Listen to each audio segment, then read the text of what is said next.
Assalamualaikum warahmatullahi wabarakatuh. Perkenalkan, nama saya Erinovita, NPM 5020149. Saya di sini akan menjelaskan materi tentang kemampuan komunikasi secara efektif dan presentasi belajar bahasa Indonesia. A. Kemampuan komunikasi secara efektif. Kemampuan adalah potensi seorang individu untuk menguasai keahlian dalam mengerjakan beragam tugas dalam suatu pekerjaan. Seluruh kemampuan seseorang individu pada hakikatnya tersusun dari dua perangkat faktor, yaitu yang pertama, kemampuan intelektual adalah kemampuan yang diperlukan untuk menjalankan kegiatan mental. Yang kedua, kemampuan fisik adalah kemampuan yang diperlukan untuk melakukan tugas-tugas yang menentu stamina dan kekuatan. Komunikasi secara efektif merupakan salah satu aspek kepribadian yang berperan dalam berbagai keberhasilan seseorang dalam melakukan tugas pada kehidupan individu. Aspek-aspek yang paling penting dalam kemampuan komunikasi secara efektif terdiri dari komunikator, komunikasi, dan media. 1. Komunikator. Komunikator merupakan pengiriman yang mengirim pesan kepada komunikan dengan penggunaan media tertentu. Yang kedua, komunikan, yaitu penerimaan yang menerima pesan dari komunikator, kemudian memahami, menerima, menerjemahkan, dan akhirnya memberi respon.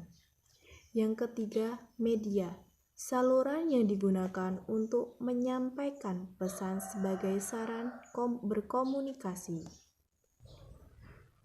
Kriteria kemampuan komunikasi secara efektif yang pertama, pemahaman.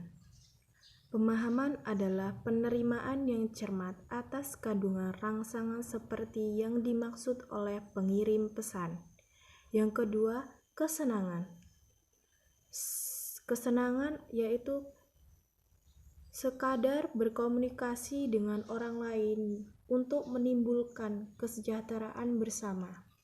Yang ketiga, mempengaruhi sikap. Yang keempat, memperbaiki hubungan. Yang kelima, tindakan. Faktor-faktor komunikasi secara efektif dalam pengungkapan diri terhadap orang lain dapat dipengaruhi oleh beberapa faktor, yaitu kepribadian seseorang. Faktor-faktor yang mempengaruhi keberhasilan, kemampuan menggunakan bahasa lisan sangat ditentukan oleh situasi, ruang, waktu, tema, isi, dan teknik pengajian. Strategi dalam meningkatkan kemampuan komunikasi efektif dapat dikembangkan dengan cara mengadakan diskusi dan latihan secara terus-menerus. B. Pengertian presentasi belajar bahasa Indonesia. Belajar adalah seperangkat kegiatan, terutama kegiatan mental intelektual, mulai dari kegiatan yang paling sederhana sampai kegiatan yang rumit. Sedangkan bahasa Indonesia, bahasa adalah suatu simbol lisan yang dipakai oleh anggota suatu masyarakat untuk berkomunikasi, berlandasan pada budaya yang mereka miliki bersama. Sedangkan prestasi belajar adalah suatu proses usaha yang dilakukan seseorang untuk memperoleh suatu perubahan tingkah laku yang baru secara keseluruhan. Prestasi belajar bahasa Indonesia pada umumnya hasil belajar dapat dikelompokkan menjadi 3 ranah. Yang pertama, ranah kognitif, yang kedua psikomotor, dan yang ketiga afektif. C. Kerangka pikir.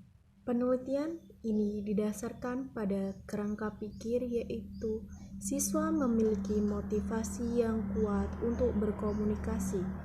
Mengapa? Karena mereka menyadari bahwa komunikasi merupakan alat untuk membina hubungan. D. Hipotesis. Hipotesis adalah dugaan sementara atau jawaban sementara atas permasalahan penelitian di mana memerlukan data untuk menguji kebenaran dugaan tersebut. Hanya itu yang bisa dapat saya sampaikan. Saya akhiri. Wassalamualaikum warahmatullahi wabarakatuh.